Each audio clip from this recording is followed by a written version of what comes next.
So it's been a while since I've messed around with Training Cave for a video or anything like that, and this isn't going to be like anything super crazy, of course. I just wanted to maybe, I don't know, a lot of people, a lot of people hate on the Training Cave, and I can understand why. It is kind of boring, and it's not very, I don't know, hands-on nowadays. Like, I mean, it was even worse when it was hands-on, I guess, because then you had to worry about uh, just how long it would take to actually get through the whole thing, and I could definitely get more rewards out of it as far as like diamonds go if I were to go ahead and, finish all of the challenges for these lower leveled ones and everything. But obviously, what would be the point in, I guess besides getting the diamonds for those, why wouldn't you just go ahead and do the highest difficulty one, so that way you can actually get the most rewards out of it and everything.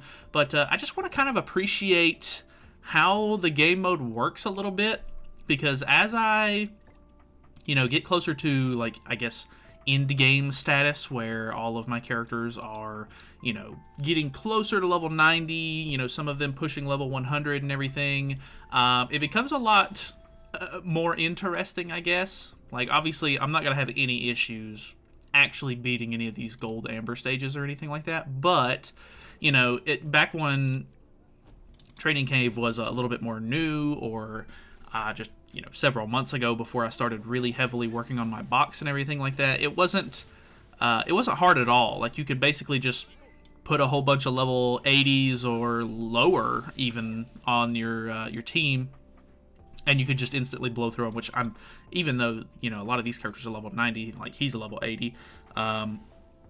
It's obviously not hard by any means, but I don't know.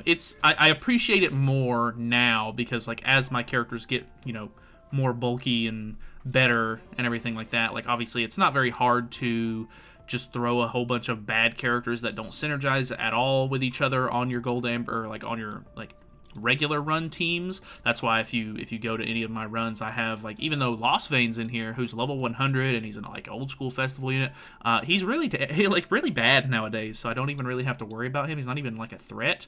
I have all of my associations off. The only real requirement for me is that I have to meet the 144,000 combat class to be able to skip ticket it. So even then, I could potentially just go in. I could be like, hey, I want a red attribute character. I don't want it to be level 100. I could just scroll down a little bit, find a level 90 character, like, oh boy, Levi, that's a great character. So unfortunately, that one actually brings my CC down a little bit too much, which is kind of funny, because he's pretty old. I do want to invest a little bit more into him at some point in the near-ish future, so that way hopefully I can use him whenever the Attack on Titan collab comes back around. Mike is also really terrible on CC, apparently. But yeah, I don't know. You can just obviously make your teams really bad, which is, understandable. Like, you want it to be as easy as possible if you end up rolling, the team as your, like, opponent for the gold stage. But I don't know. A lot of people still really hate this. I do this thing every single week. Like, I don't have any issues with it. It definitely does take a little bit of time, and the rewards could be better for sure. But overall, I don't really mind the training stage, like training grotto. But I know a lot of people just they sit on their keys for forever. Like, they wait till they end up maxing out. I think you can only have maybe not. I don't even know if there is a limit. I know the hourglasses have a limit of 10 until you can't, get any more of them.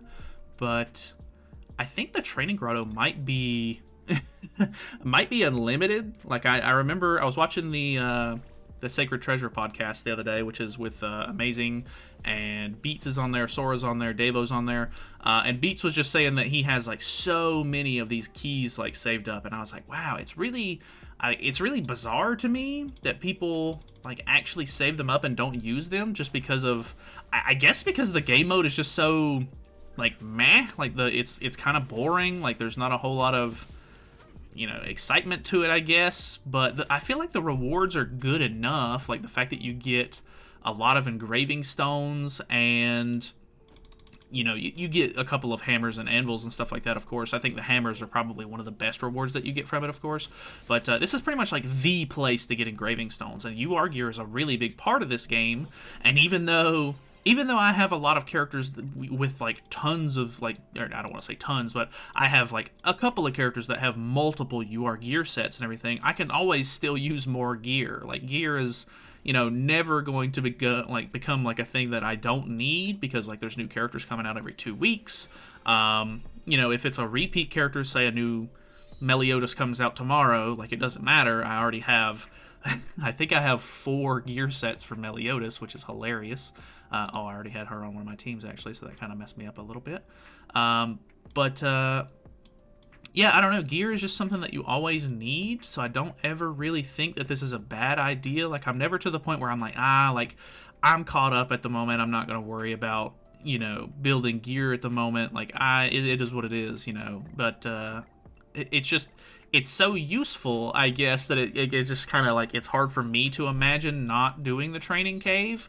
So I don't know. I wanted to hear from you guys, because I know just like a pretty decent portion of the community seems to really hate Training Grotto. So I wanted to get your, you know, feedback, your sort of opinions and everything on it, because I think even with this getting the update that they did to it where you could skip ticket it and they reformatted it and everything like that, a lot of people still don't like it at all. And I just wanted to know if you guys had any cool ideas or anything. Obviously, I don't think Netmarble is going to watch my video specifically on, you know, some way to fix Training Grotto by any means, but on the off chance that maybe, like, I don't know, they have community managers and stuff like that, on the off chance that they do end up watching a video on it or something to see, maybe I'll title this video like Netmarble, you know, here's what people want from, you know, the Training Grotto or whatever. So this would be like a perfect opportunity for you guys to sort of air out your grievances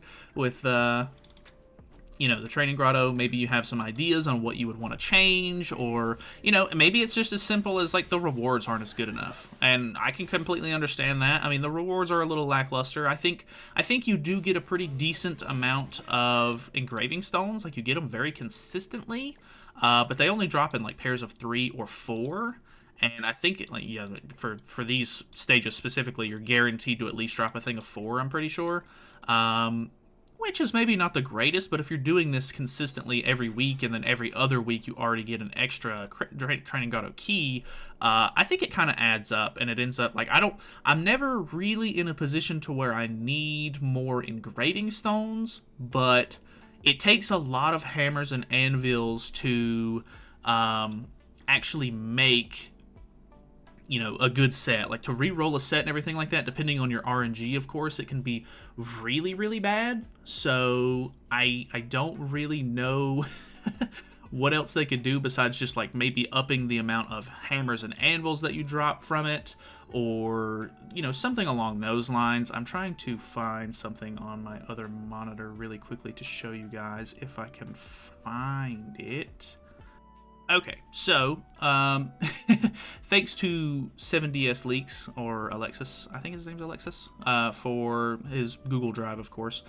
He actually has pretty much all of the game files dumped into a Google Drive, which is really nice. This is where I get a lot of the stuff for my thumbnails and everything. But he has a section in random icons, and then the unknown section. I assume these are just items that never really got implemented into the game, but they already had sort of textures and everything. So you can see, like, these are Awakening Item Power 1 all the way up to Awakening, you know, Item Power 6. Who knows what this was for? Maybe they were trying to, I don't know, each different element was going to have their own power-up, like, you know, items or whatever. Maybe that was too convoluted. They trimmed it down to, you know, this or that. The original UR pendant was in here, and there's even, like, a pendant for what I can only assume would be, like, a common character and then an uncommon, considering we start at rare characters. But the thing that I wanted to talk about is down here somewhere. Is it not even in this one? I don't think it's in this one. Give me... I'm going to have to find it again, maybe. Okay, so I finally found it. It is technically lumped in with a bunch of stuff that we don't actually, or that we already have in the game. So, like, here's the Training Grotto key, for example. But down here, you can see that we have the, you know, we have the anvil, we have the hammer, which is beside of it, but we also have this one, which is an icon option max. And I can only assume that this is a golden hammer that they would have implemented to max out a roll completely, which would be insanely useful. So I can only assume this would be like used to, you know, make a piece of equipment completely max like you are, or like not max you are, but like, so it would max out the substat to a 15%. So you could have this, you could use the hammer on it. I guess all you would really need to do is just, I guess technically you would just need to go in, make sure that whatever it is on attack roll, so that way it's the stat that you want it, but then you could use the golden hammer and it would make it a 15% roll, which would be incredibly useful.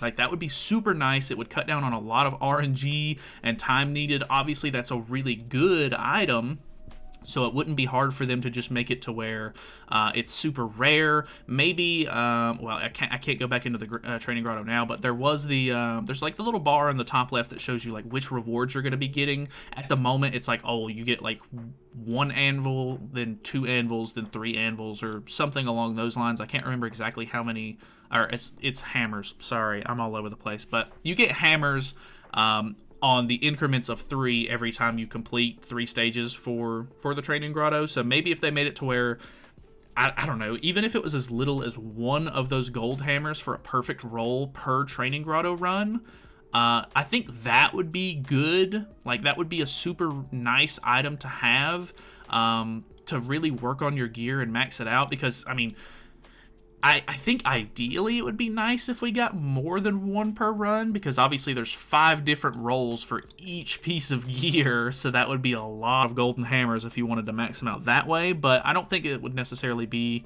like, I don't think you would be solely relying on those golden hammers to max out a piece of gear. You would just, you know, if you have one in your inventory and you're working on a new character or whatever, say you want to, max out his gear or something, you could use those golden hammers when you have them, so that way you can max out sets and stuff like that. Like, I've been working on Mayel's gear a lot lately, and there's a couple of rolls on here that are probably pretty bad. Like, here's a 14%. Oh, I accidentally unlocked it. Here's a 14%. I mean, I normally use regular hammers on these like 2.6s or whatever, because I always re-roll my gear to 2.5. But I know a lot of people that just do like 2. Like, they'll just re-roll and make sure that their stuff is on 2. And this is a little too low for me at this point. Like, I just think that 2.5 is kind of the sweet spot where you can kind of hammer your way up from the rest of it and sort of, make a really good piece of gear. But maybe you're just having really bad rolls. You can use that golden hammer at some point. I don't know. I don't know what they could implement maybe besides that, other than just upping the amount of hammers and anvils that you get from the training grotto. But I know that a lot of people don't like it. So yeah, let me know what your thoughts and opinions are, because I don't mind the training grotto too much, but I do think it could be improved, of course. The game is, we're in year 3 of the game at this point, so cutting down on some of these like really slow, tedious systems for like building up a character, because a lot goes into characters nowadays. Anything like quality of life to help improve that or make it easier could obviously benefit the entire player base. So I don't know, kind of a weird video, more of a discussion and everything, but if you have any ideas or opinions or anything like that, definitely let me know. Leave them in the comments. I don't know. I'll try my best with the title to get Netmarble's attention, maybe.